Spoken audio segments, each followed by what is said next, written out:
Larry Kazdan is someone that I met through the World Federalists. He is speaking tonight on a very, very important issue, which is the future of the United Nations and the future of humanity, building planethood, building citizenship.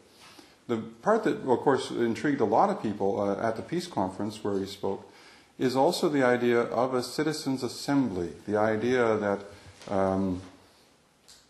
I think it was Gould who said once that we need a citizenship to the planet that doesn't involve passports. And one of the most amazing ways is maybe to start another body within and without the United Nations. Now, the parameters of it, Larry can most of all flesh out for you, but it's a fascinating idea. It's a revolutionary idea. It's an additional idea to what's going on today in world affairs, and we all know that we need it. So I'd like to give you all to give a nice warm welcome to Larry Kazdan, who's going to talk to us tonight.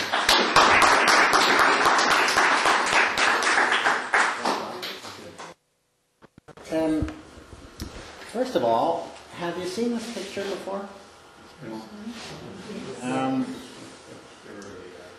It was, taken with the from the spaceship with the sun directly behind. So it's one of these where the whole of the Earth is in the sunlight.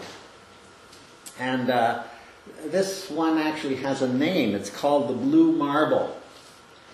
And it's considered to be the most widely distributed image in human history. You know, someone started to use it because it had the whole Earth, and then you take notice now, and you look on, anytime you see an image of the Earth, it looks like this, have a look at it, and you'll see it's often the same photograph, you know, in books, on cans of peanut butter, on whatever. But this was taken in December 1972 by the crew of Apollo 17 when it was 23,000 miles out in space en route to the moon. And, very appropriate picture for to bring to the Humanist Association. So, one thing that this picture illustrates to me is that we've made enormous strides in technical things in transportation and communication in the last 100 years or so. But we've been less successful in the skillful political management of our planet. So what we're going to talk about tonight is how we might be able to do things a little better. If relations between British Columbia and our neighboring province of Alberta were to deteriorate, say a dispute over oil and gas claims, and if our provincial premier held a press conference and made a stirring declaration of war, how many of you would be willing to fight and die for your province?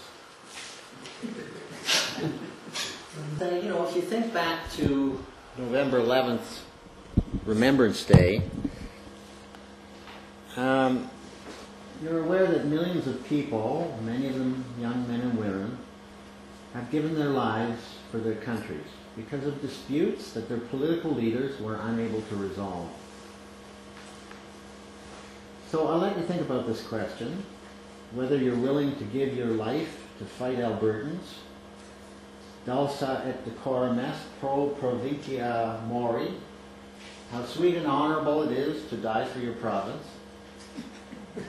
No, that's not really our provincial motto, in case I'm confused. But why does this proposition of fighting for British Columbia seem strange?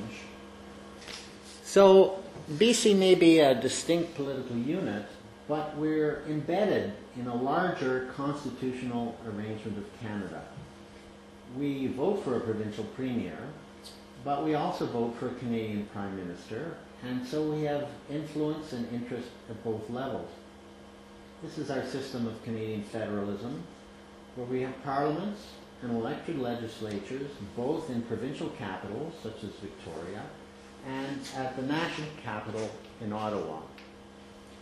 So when there's a serious dispute between Alberta and BC, we have courts in place, and we don't need good soldiers. What we need are good lawyers to lead the charge. And that brings us to a final point. It'd be pretty dumb of us to declare war on Alberta because we don't have an army.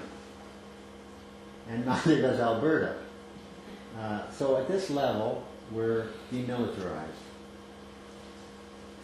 And as an aside, should the Premier of BC engage in any erratic behavior, a distinct possibility, judging from our local history, no one from Ottawa or Calgary would preemptively decide to bomb our legislature or bomb our hydroelectric facilities or our TV stations to teach us a lesson. In our system, the offending individual is charged and arrested and tried in a court of law. We don't believe in vigilante justice or in punishing whole populations.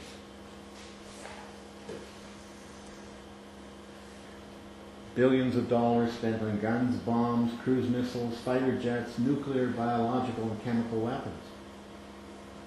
In 2003, the world spent $800 billion for military expenditures versus $69 billion for development.